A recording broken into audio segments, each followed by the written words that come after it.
Hey everybody, Southern Sage again, and it's time for another garden update. It's been a few weeks and a lot has changed. So let's take a look. I haven't really talked much about these two potted citrus before, but I'm very excited by these little baby lemons.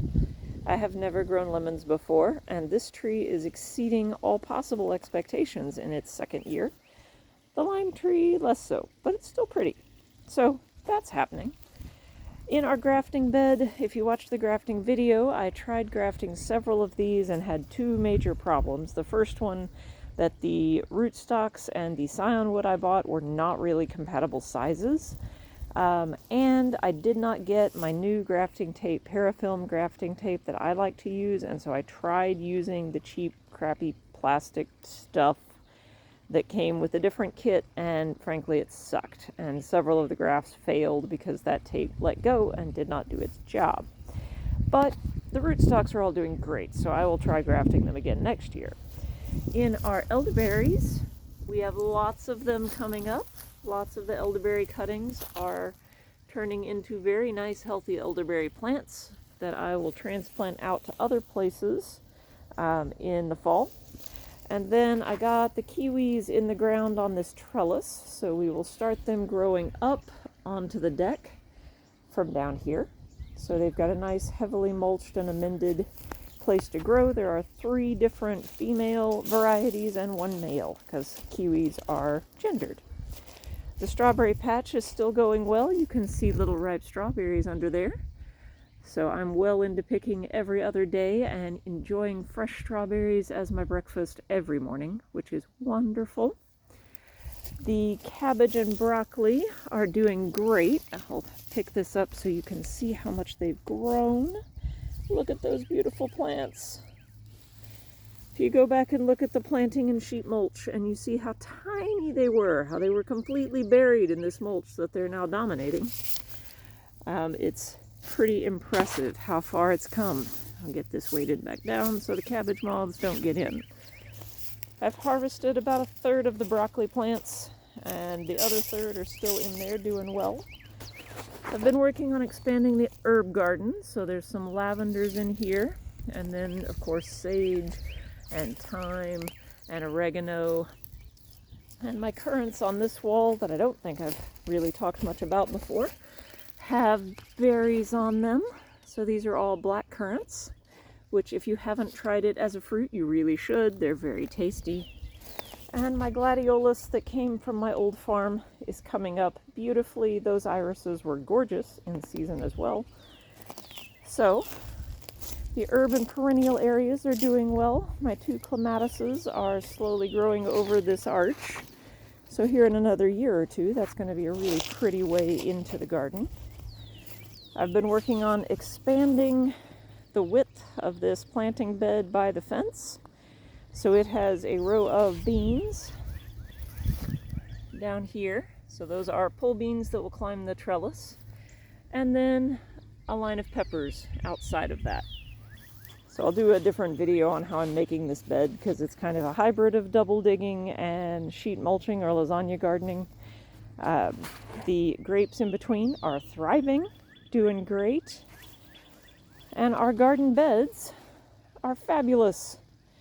So the garlic in both beds is finishing up its scapes. You can see where I've been breaking the scapes off so it'll put the energy into the bulbs. So these will start dying back from the top, and we will be harvesting garlic in just a few weeks. The green peas are blessing me with tons of little fruits, which I love at this stage in salads, and when they grow and fill out as actual peas, they are so delicious. I've gotten these 2 beds filled finally, although I do need to turn and mix the manure that's on top with the soil that's on bottom before I plant them. But by the next garden update, those 2 will be filled with plants, as will the lasagna bed, which is looking a little wind-tossed. It got caught up in a windstorm. I had to throw some mulch back on there. And then our potato and onion beds are thriving. Even the ones I had to replant late because they got killed by frost are coming in really well. And this guy is like the poster child for this particular polyculture. So I am looking forward to seeing how many roots are under these very healthy vines. I'm very happy with that. Over here, this last bed, we finally got the tomatoes. So we have tomatoes and marigolds. So marigolds keep tomato hornworms away, if you didn't already know that. And basil. And then carrots in between. So these little ferny things are carrots. A lot of you enjoyed the video of me chaos planting the carrots. So this is kind of what that looks like when it comes up. Eventually, the empty patches where for whatever reason carrots didn't germinate or they got disturbed too much whenever I transplanted the tomatoes and basil and things in, because I lost some carrots in that process. I'll come back with grass clippings the next time I mow. I'll push mow some part of the yard with the bagger attachment on and bring those in, and I'll cover up all of these and go around the carrots, but they need to get a little bit bigger before I can do that. So in the meantime, I'm in that obnoxious phase of carrot growing where I'm weeding this bed for a few minutes every darn day. But I like carrots, so this is the work I put in for it. And then our wicking beds, these lettuces are quickly bolting. I'm still harvesting from them. They haven't gone super bitter yet, but you can definitely tell that they would like to put up seeds about now. So this bed will be turning over in the next week or two into its next incarnation.